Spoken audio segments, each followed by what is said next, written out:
I'm Nadira Tudor, and this is The Fall of Kabul, a soldier's story. Was it worth it? I think I want to start with your memories of that moment that we heard that Kabul had fallen. I was actually having holiday, but I was at work the week before, so we kind of saw the whole build-up of what was going to happen. And it was a bit special because I was there from 20 to March 21, I left. And my replacement was there when they shut down the whole mission. So it was very special because I had very, very fresh memories from Kabul at that time. So it was very special to read the reports, listening to him on VTC, what was going on directly outside the hospital at HKIA. So yeah, it was special. What were you visualizing at the time? Chaos, utter chaos, people flooding the camp, which was what we were afraid of, based upon what we were told. So yeah, and then we also got reports that he started to send people home, and which made sense for us. It made some other people not very happy about it, but for us, it made sense that he started to send certain people from his hospital back to Norway. Absolutely, based upon their military skills. Because if you're getting flooded, you would like to have, how should I say, people with military experience amongst you, not civilians. And in that moment when, because I remember it distinctly, I was working in news that day, and we were living it minute by minute, as you do when a story like that unfolds and breaks. How was it, I suppose to phrase this, was it expected from your perspective that Kabul would fall in that very dramatic way? Not necessarily in a dramatic way, but after sitting in 7 months on daily VTCs with the whole leadership of RS mission and listening on what was going on the ground, I cannot understand how people could be surprised that this would be the outcome. For me, it was reasonably clear because US was pulling out a lot of forces, and you heard Taliban advancing all over the board. So it was, when I left in March, it was more or less only Kabul left, which was not in mainly control of the Taliban. So no, I wasn't surprised. It was just a question of time. But I was surprised of the speed, because I agreed with people who expected maybe it would last out 2021. But it didn't. When the ball first started to roll, it was very, very quick. I'm going to leave the fall of Kabul for a minute, because actually I want to understand why you joined the army or the military. I see your face, eyebrow going there, so you're a little bit cross there. Why did you join the forces in the beginning? Did you come from a family where there was a history of people serving? Tell me a bit about yourself, I suppose. In Norway at that time, since somebody already mentioned that I'm getting pretty old, we have conscripts. So you don't have a choice as a boy. Everybody had to serve. But during that year, I was offered to do some NCO training, and I accepted that, and I'm happy I did. So when I was done with my year as a conscript, I became an NCO, and then you go over to the reserves when you're finished with your 1 year, or you can apply. At that time, we called it to get a contract. You could be given 6 months contracts. But I was off the military until 1995, which was the next time I joined, and then I went to Bosnia on my first deployment during the UN. And then I was in until 2001, and then I went out again and did some education, and then I came back in 2006 and stayed until now. So that's pretty much my military short version. So had some years off in the civilian world, but I came back every time because I enjoyed it. I enjoyed the comradeship. I liked that we had the opportunity to go on deployments, because one thing is to do all your training and etc. when you're back in your home nation. But for me, it's an exam every time you deploy, because then it's not training anymore. You're going to have to do it for real. And for me, that has been very, very interesting. If I hadn't had that, I'm not so sure that I would have stayed in for so many years. And whenever you deploy as well, you make a very strong comradeship with the unit you're out with. And then you also interact with internationals, which you also make good, strong relations with. So, yeah, and that's why I'm here today. I like to work in a multinational environment. I feel it's very giving for me, but it's also a very good opportunity to get a confirmation that what we actually do back in our small country is good. It's yeah, it can stand together with the rest of NATO nations. So it's a two thing for me. It's a confirmation of what we do, and also learning a lot from the other nations. It's truly, truly interesting. I just want to understand a little bit about the first time you went out there. For me, I was in a very small team. And in Norway, we do a bit different, because we often put together teams that we will deploy, or units. So I knew none of those 6, 7 guys I was going out with. And then we had 2-3 months with a lot of training before we deployed. And then you have that's your time to get to know each other. Because when you get boots on the ground, you need to have trust to the rest of your team, because they are the ones you rely on when you go out. And I was in a PRT team, Preventional Reconstruction team. So we went out with just 2 vehicles, and we stayed out for a week at a time, just driving around, talking to people, dig positions for the night, sleep outside under the clear blue sky. So you need to trust those, because there's one guy who is awake when the rest sleeps, and if something happens, he has to be on top of the whole situation. The country was totally new for me, because I'd only deployed on the Balkans before, so the landscape was just unbelievable. I was astonished when we were driving around. Beautiful landscape, and I was there in the autumn, so we had some rain, and then everything started to grow. So it was very, very unfamiliar landscape for me as a military to operate in. But it was, I learned a lot, as I always do when I deploy. And the image that I have from my first deployment was, as I said, we were there in the autumn. September, October, November, and it started to get kind of cold in November, and we were driving through this very, very small village, and there was a lot of children playing outside with nothing on their feet, very, very thin clothing, and I had just become a dad for the first time myself.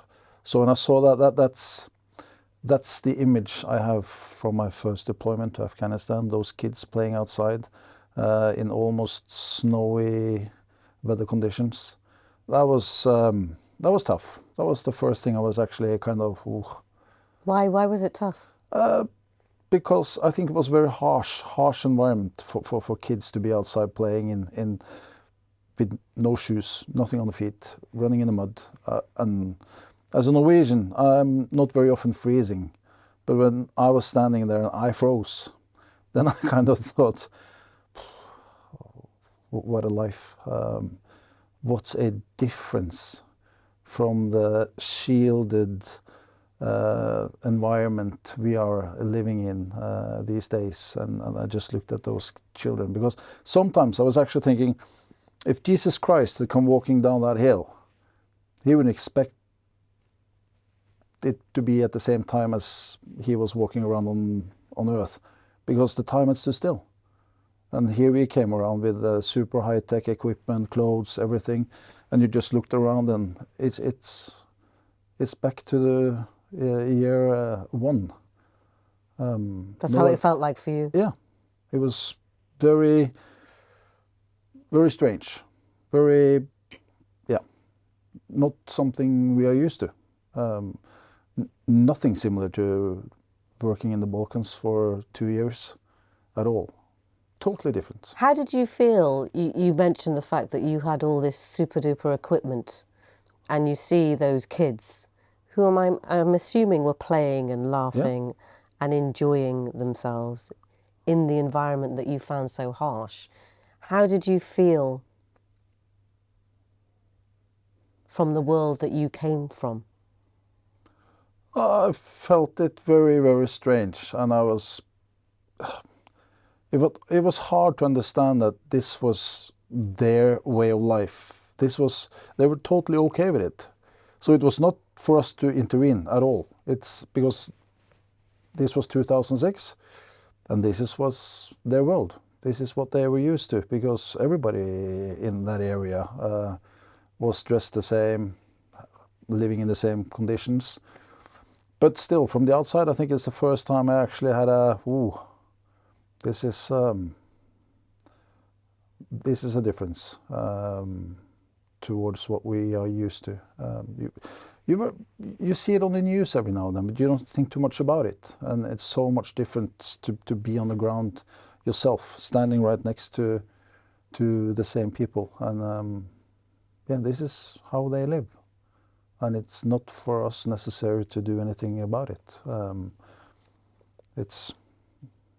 Yeah.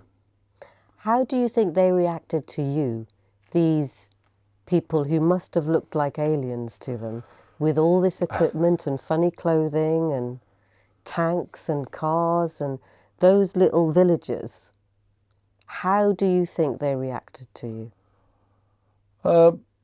The funny thing is that some of the villages hadn't seen anybody like this since the Soviets were there, because they were living in so distant areas. They had never seen anybody military since the Soviet soldiers had been in the same region in the 80s.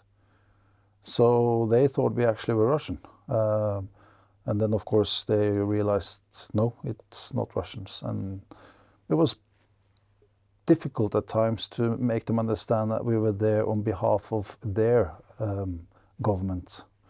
Did they care? They care very much for what's there for them.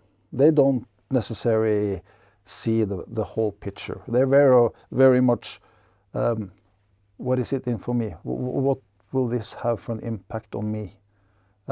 So if it doesn't impact them, they're not very much interested. It's my experience traveling around, seeing these small areas. And then it must be a very shielded and safe environment for these small villages when they have it like this. So yeah, it's just to talk to them, and we just left them alone. It's just to see that everything was okay, and they usually were. So we just traveled on to the next village. And you knew before you were going out there that it was a difficult environment that you were going to face. The threat at the time were the Taliban, I use that word loosely, people that were unidentifiable amongst the civilian population. How was that for you? Because part of your remit was also to gain the respect of the civilians and the trust. quite a difficult task, I would imagine. Yeah, and we were in the north at that time, the Norwegians, and we knew that the Taliban was coming to the north at that time. So that's why we were going around to see if we could spot anybody from that organization in these villages, and to just talk to the elders and, yeah, how should I say, have a finger on the pulse if they on where they were leaning on. But for the most of the time, they didn't care. They were happy in their own little village, only maybe cared a little bit about the next small village, either in the other valley or further down in the valley, and that was kind of it. It was very strange. And then when I came home, we got all the reports that now they had come and spread up in the north as well. And some of the areas which had been our AOR, all of a sudden were hotspots with lots of contacts and all that. And that was a bit strange because we had nothing of that when I was there. We were just driving and doing our tasks. But just 1 year later, it was all hell broke loose. Yeah. And it's complicated, isn't it? Because, Terja, I'm sure you formed very close relationships with your colleagues, but you also had to form relationships with Afghans, not knowing who was, I don't want to use the word on your side, but who wasn't a threat to you personally and for your colleagues. How did you negotiate your way around this? The closest one we work with, it's always the interpreters, which you will usually get very, very strong bonds with, because they are essential for you to be able to do your job, especially when your job is to travel around, talking to elders, talking to people, and getting situational awareness for the rest of the camp and the rest of the units. So it's a bit difficult, to be honest, because you always try to be polite. You always try to be the best you can be, both towards your own and also towards the people who live where you are on your mission. And it doesn't get any easier when you know that those two coming on that motorcycles were 99.5% for sure those two who had just been shooting at you from a certain hill over there. But as long as you don't see any weapons, there is no rule of engagements. You can't do anything. And would you wanted to have done something at that point? I guess maybe a lot of people have different thoughts going through their mind, but for us it was easy. For you, though, easy. For you, I want to know, in that situation, what would you have wanted to have done? As long as you don't have any evidence, it's nothing you can do. That's the whole thing. It's just... But from a human side, if people have been trying to shoot you and you see them driving down the hill on motorbike, how did you feel at that point? You don't feel very happy about it, but as long as none of yours has been injured, you kind of just have to chin it off, because it's the rules that you've been given. And the other party, they know all of the rules that you have to oblige by, and they use it for their advantage. And I guess we would probably have done the same if it was our country who had been not invaded, but had other nations' military forces in them. I know that we had Norwegians doing exactly this during World War II against the Germans. Exactly the same behavior. And they saved the war. they managed to do what they were going to do, and that was to inflict injury or losses to the Germans, either in form of personnel or equipment. And that's pretty much, I would say, what the other party in Afghanistan was doing towards us as well. So for me as a military, I kind of understand if you manage to get that perspective on it. It's us and them, and when they start to shoot, you just want to win. It's whoever managed to pour more lead in that direction who will, at the end of the day, win the firefight. But they were very good at what they did, all up until the last in 2021. Sitting and listening in on how they attacked the Afghan army and Afghan police because they had a ceasefire with NATO. It was tremendous. They took a lot of beating because of the opponent were so good at doing exactly what they were supposed to do.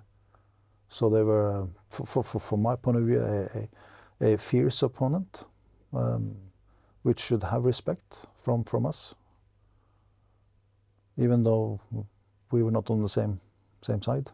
They were good at what they did. They showed it against the Soviet Union, and they also, I would say, showed a good fight against us for those 20 years we were there.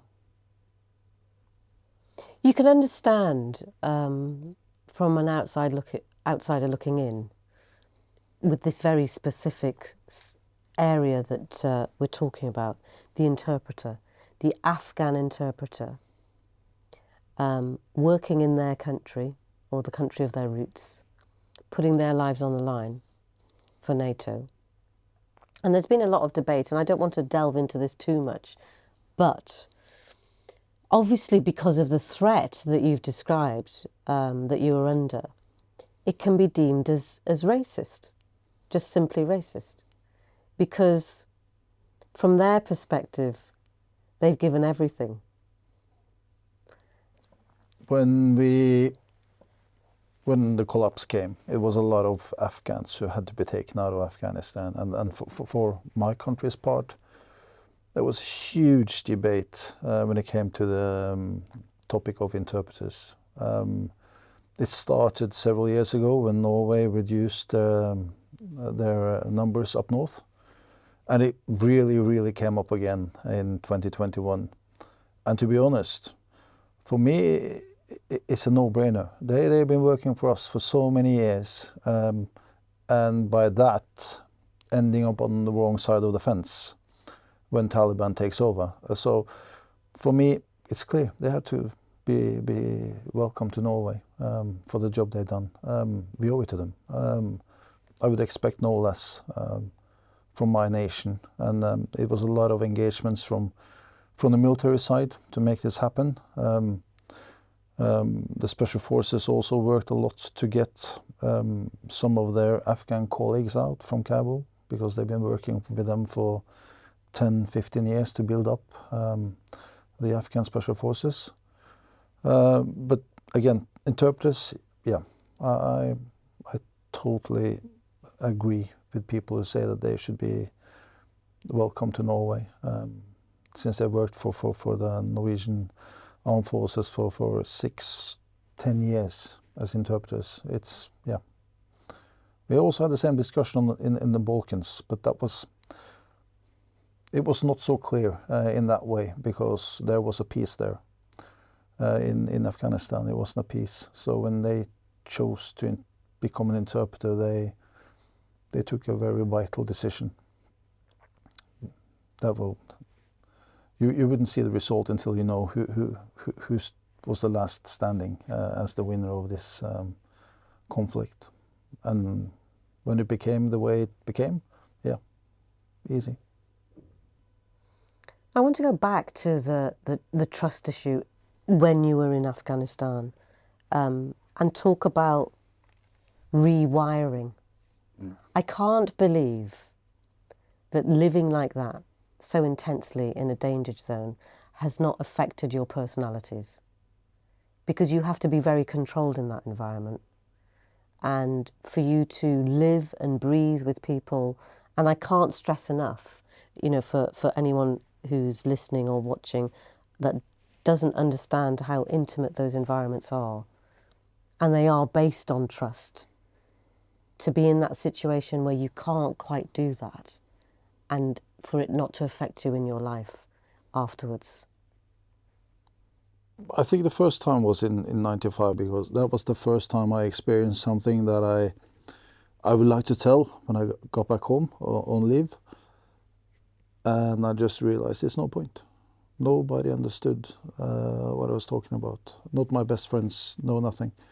Because they had never been deployed themselves. They had experience from the military, but they had no idea what I was talking about. It was total Chinese for them. So I just realized this is a waste of time. So I just kept it with me. And when I got back from leave, it was a relief, because then I got back with my team and I could talk to them and everybody was on the same page. But that was back in 95. And if it's one thing that's never changed, it's that thing. Because every time I've been on deployment and I get home, I realize it's no point. They ask if something happened or if I would like to tell something, but I kind of, it's no point, because they don't understand. They seem interested, but you just see that they do not get what you're telling them. So it's just better to not say much.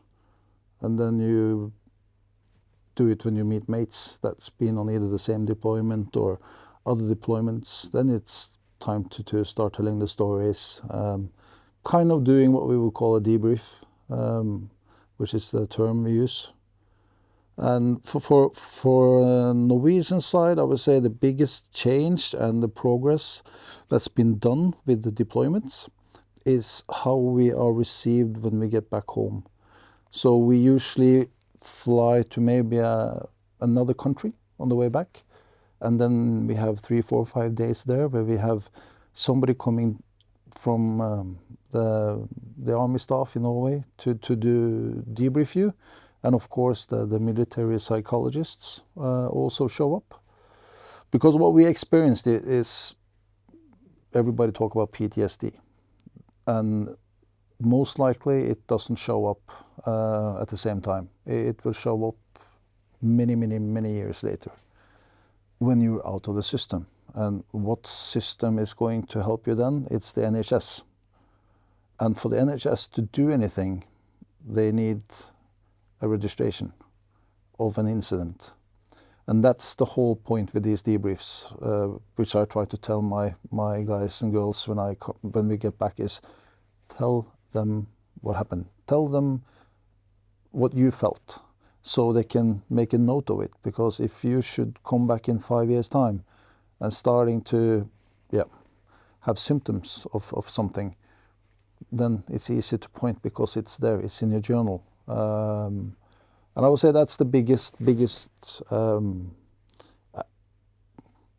step ahead that our military has done.